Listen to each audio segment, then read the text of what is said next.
छत्तीसगढ़ में double engine की सरकार विष्णुदेव साय के नेतृत्व में जो काम करना प्रारंभ किया और हमें छत्तीसगढ़ में 11 की 11 सीटों पर भारतीय जनता पार्टी विजय से प्राप्त करेगी।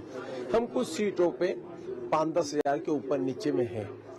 18 राउंड की राउंडिंग है, कोई खास बात नहीं, 2-1 सीटों पे आगे पीछे हैं, लेकिन जहां हमारी लीड है वहां कहीं 50,000, 60,000, कहीं 1 लाख तक की हमारी लीड पहुंच चुकी। इसलिए कोई महत्वपूर्ण नहीं, ये भी कंटेस्ट की लड़ाई है। ये दोनों सीटें हम 11 की 11 सीटें हम जीतने जा रहे हैं छत्तीसगढ़ की। और ये मान कर चलिए प्रदेश में ही नहीं पूरे देश के अंदर ये जो आंकड़े हैं कुछ उठाव के, लेकिन अभी कुल 4 राउंड या 5 राउंड हुए, लगभग लोकसभा चुनाव के 18 राउंड तक होते हैं।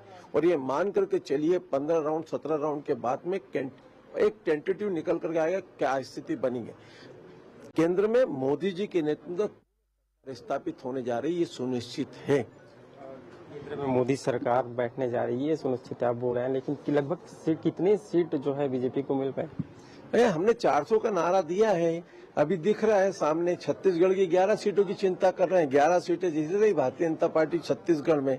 और मैं अपने यहाँ छत्तीसगढ़ का रहने वाला हूँ, छत्तीसगढ़ में हमारी सीटें बहुमत के साथ में आगे आ रही है। छत्तीसगढ़ में 11 सीट है हालांकि, लेकिन अभी बीजेपी 9 सीटों में आगे है और 2 सीट जहां राजनांदगांव सीट और कोरबा सीट जहां पूर्व मुख्यमंत्री है राजनांदगांव और कोरबा से जो नेता प्रतिपक्ष है चरणदास महतो उनकी पत्नी वहां से लड़ी। दोनों सीटों पर बीजेपी काफी पीछे दिखाई दे रहे हैं। वहाँ ये दोनों नेता घोषणा कर दें कि अगर हम विधानसभा चुनाव हार गए तो हम विधानसभा की इस्तीफा दे देंगे। इनको इतना कॉन्फिडेंस है तो मुझे 100% मेरी पार्टी के कार्यकर्ताओं की वर्किंग के ऊपर कॉन्फिडेंस है। हम 100% दोनों सीटें के 11 की 11 पूरी सीटें जीतेंगे। और इसलिए मैं आपके चैनल के माध्यम से आग्रह करता हूं कि ये नेता लोग घोषणा कर दें दोनों कि अगर हम वहां से हार गए तो हम विधानसभा की सीट भी छोड़ देंगे।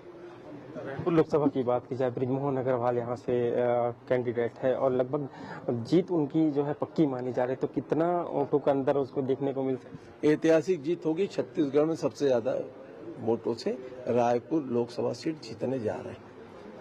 ये थे हमारे साथ राजेश मुखर्जी, जिनका साफ तौर पर कहना है कि अभी 2 सीटों में भी कांग्रेस आगे है। अगर उन 2 सीटों में भी कांग्रेस प्रत्याशी हार जाते हैं तो उन्हें साफ तौर पर चुनौती दिया है कि वो विधानसभा चुनाव से भी इस्तीफा दे। कैमरामैन प्रकाश प्रसाद के साथ शशिकांत साहू, एशियन न्यूज, रायपुर।